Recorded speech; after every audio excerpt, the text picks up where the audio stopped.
So friends, welcome to the second edition of the OUT initiative, which we are doing under the Department of Justice project of Pan-India Legal Literacy and Legal Awareness Initiative.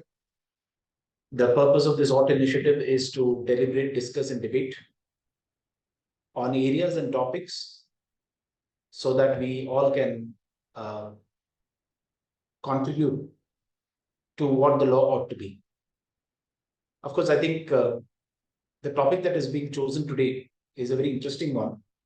And I think we all can contribute on what this law should look like. As of now, we do not have a law on what we call as the right to repair. But we all should understand that the Prime Minister, Shri Narendra Modi, during the 26th United Nations Climate Change Conference, that is COP26 at Glasgow, did talk about Jan Andolan, a public movement where he wanted people to be pro-planet. And that's why the government of India has started what is known as the LIFE movement, L-I-F-E.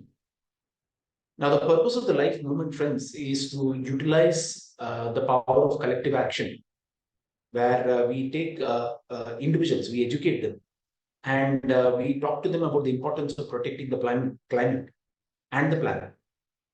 So can our everyday lives be climate friendly? That is what the LIFE movement is all about. And hence, strengthening global network for what we call as the pro-planet people, that is P3, pro-planet people, is what the Prime Minister has initiated. Now, the LIFE mission, friends, is, it's quite an important mission. It does talk about, can we make changes to our lifestyle so as to protect the environment. That is what LIFE actually means. Now, if you go under this movement, friends, the Government of India, through the Department of Consumer Affairs, Ministry of Consumer Affairs, Food and Public Distribution, has come up with a portal, and you all can visit it. It is called righttorepairindia.gov.in.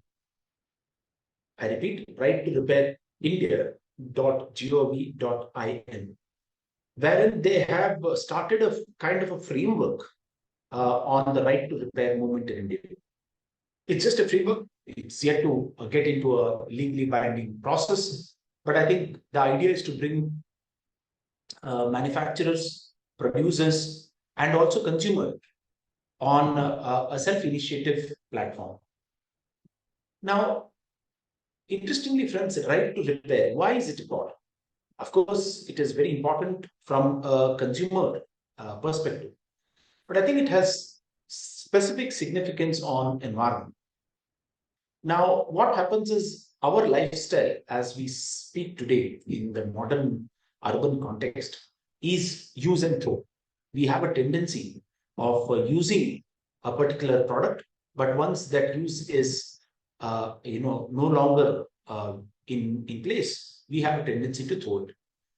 This definitely increases the challenges of waste management. It burdens the planet in terms of extra resources, because though today waste is some kind of a resource, it can generate energy, it can be refurbished, and so on and so forth.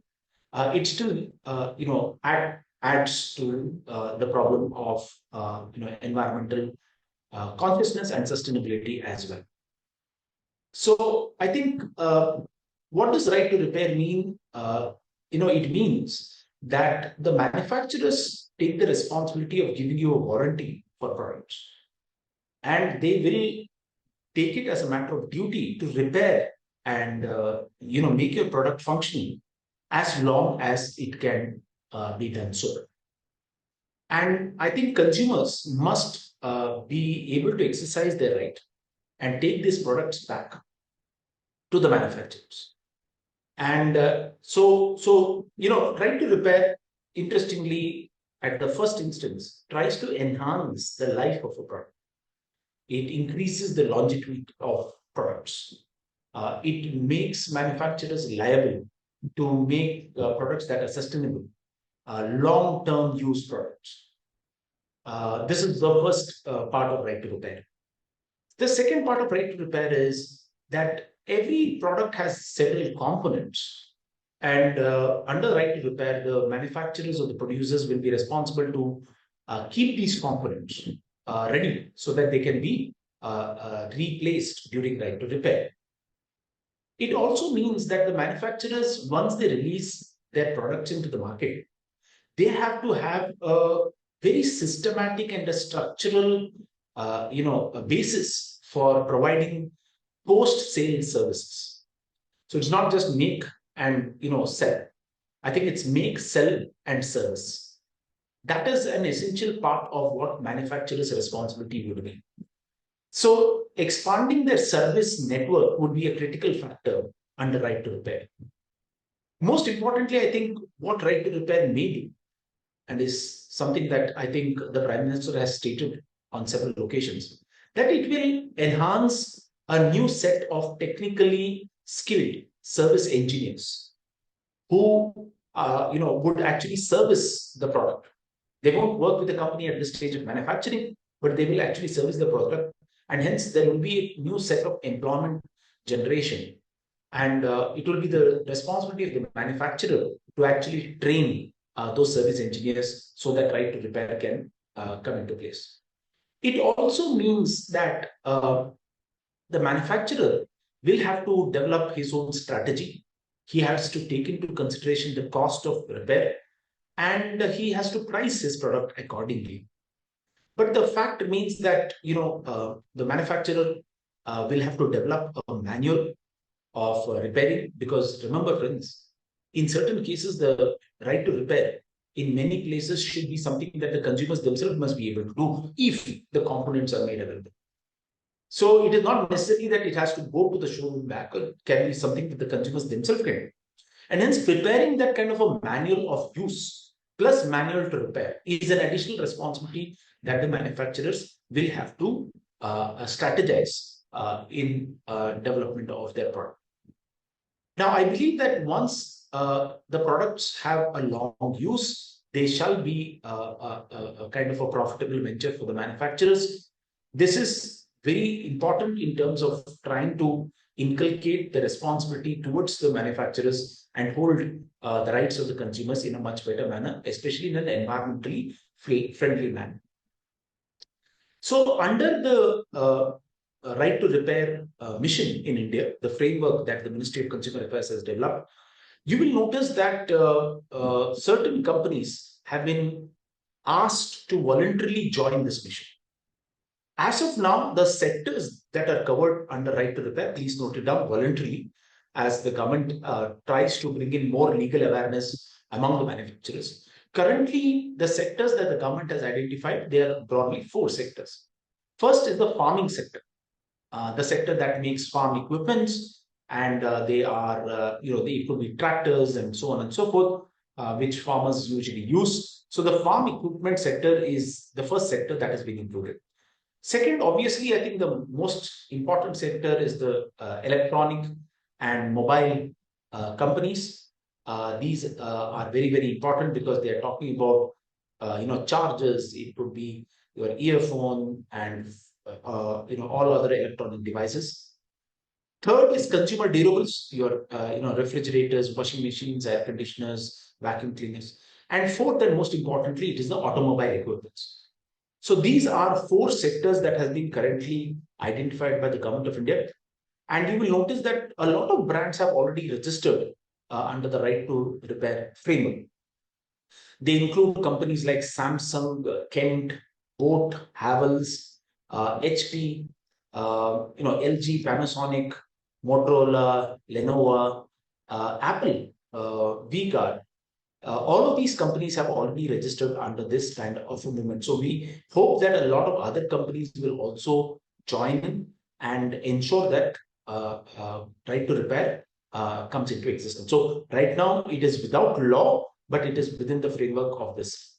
Most importantly, companies like Suzuki, Maruti Suzuki, also has come under this movement because it's a prominent automobile manufacturer in the country.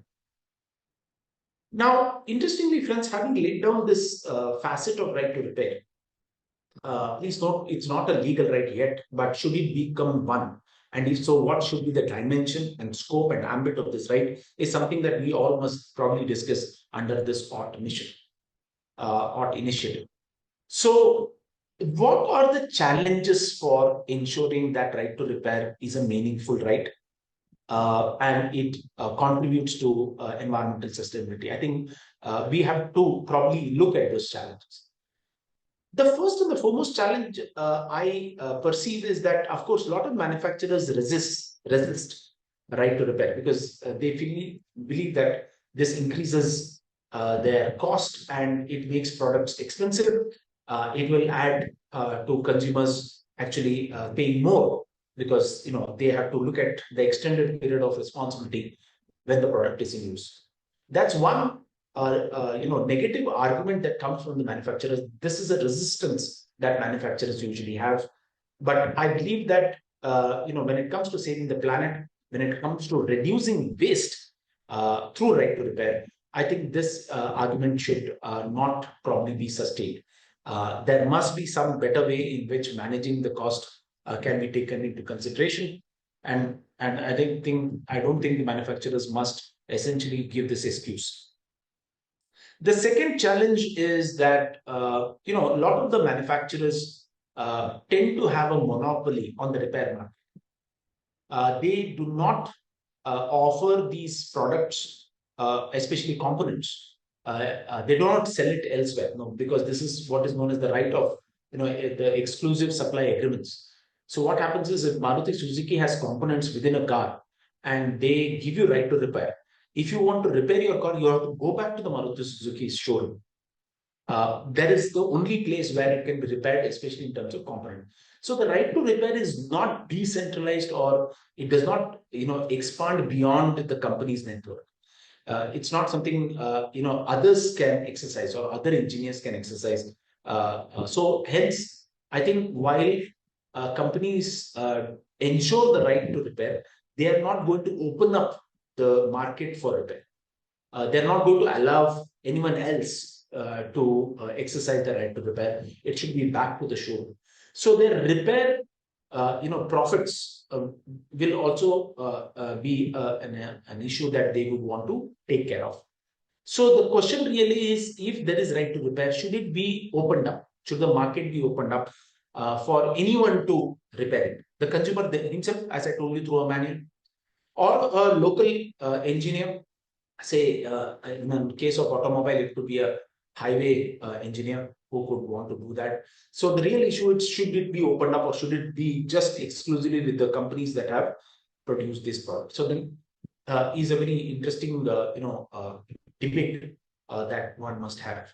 Obviously, if you go to the company back, the cost could be something that they can control. But when you go to someone else, of course, because of competition, then the cost and the quality can also improve. The third major challenge, friends, is in right to repair is many of these companies do not like opening up the right to repair beyond their dealership or beyond their source of technicians whom they have trained and who are certified. It is because they believe that most of their products have intellectual property. So if the right to repair is opened up for any third sector, there is an argument which says that through reverse engineering, people will come to know what the product is. It will indirectly impact intellectual property of the company. And hence, even if there is right to repair, it is only with the companies and cannot be opened up for third parties to exercise that kind of a right. And components cannot be made available just simply like that.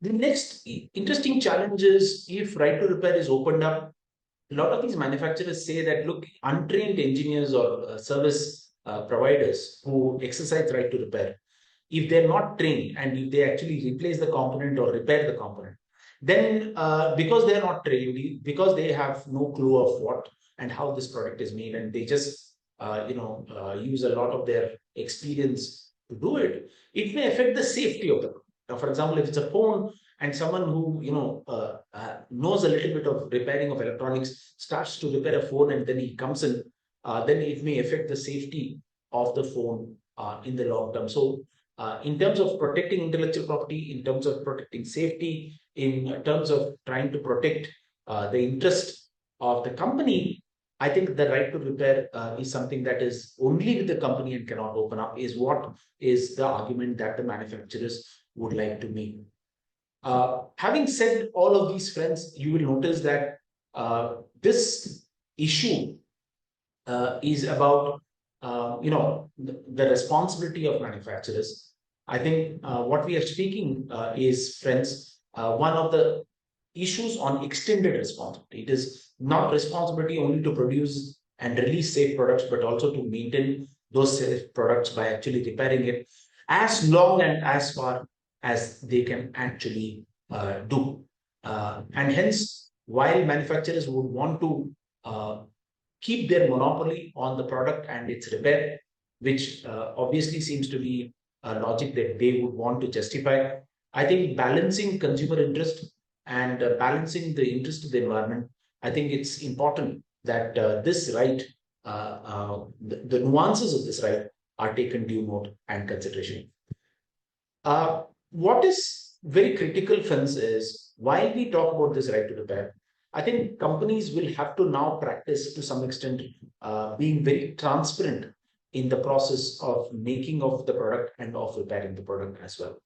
I think this is ensuring consumer rights. It is ensuring responsibility of the manufacturers towards being accountable to consumer rights, especially those consumers who want to be environmentally conscious and who would want to reduce and reuse these products as well. So I think that's critical and important.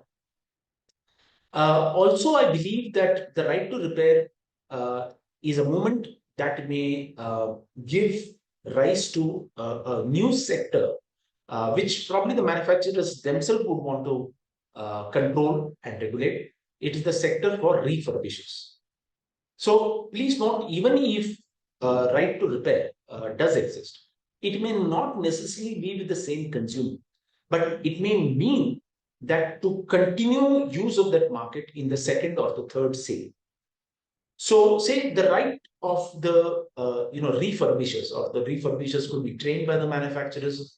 The refurbishers may continue to make the product viable and usable, and they may actually sell it to someone else who is keen to take a second product or a third product. See, in terms of this market of refurbishers, one must understand that there are a lot of consumer durables that usually get used and thrown. For example, the fans that we use, air conditioners, sometimes refrigerators, vacuum cleaners, radio or cooker, or even dishwashers for that matter. I think the immediate thing is, once it does not have the same purpose or utility, there is a tendency of just throwing it and it adding to the problem of waste treatment.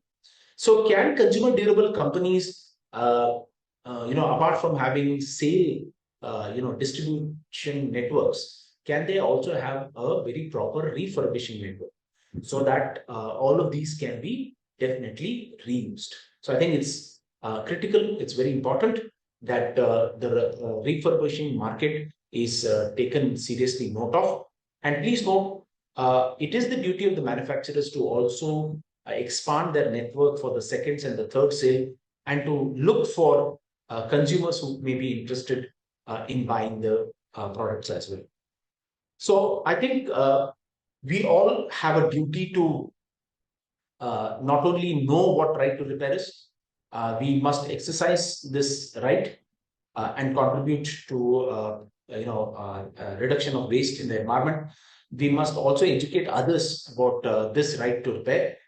We must take part in the Jan Andolan, as you would call it, to have what we call the pro-planet people. We are all pro-planet, so let's take that responsibility and let's join this life mission. But I think if we would want to contribute about how this legislation should be framed, I think this OTT initiative is a contribution to that. So I would request you to share your comments, your feedback, your suggestions, if any, of what such a law should be. And I think we can all take part and give our ideas as well. Now, not to forget, friends, certain countries and some states in the United States have already enacted legislations on right to repair. So maybe we should look forward to some of these legislations and see how they've incorporated this kind of a right and duties on the manufacturers.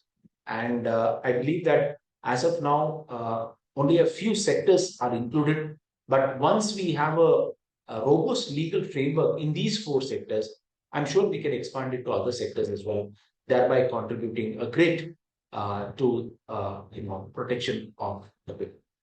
So thank you so much for subscribing to the OT initiative. But more than that, we would request you to join us, contribute to your ideas, respond, and also take part in this mission of suggesting what the law ought to be. Thank you very much.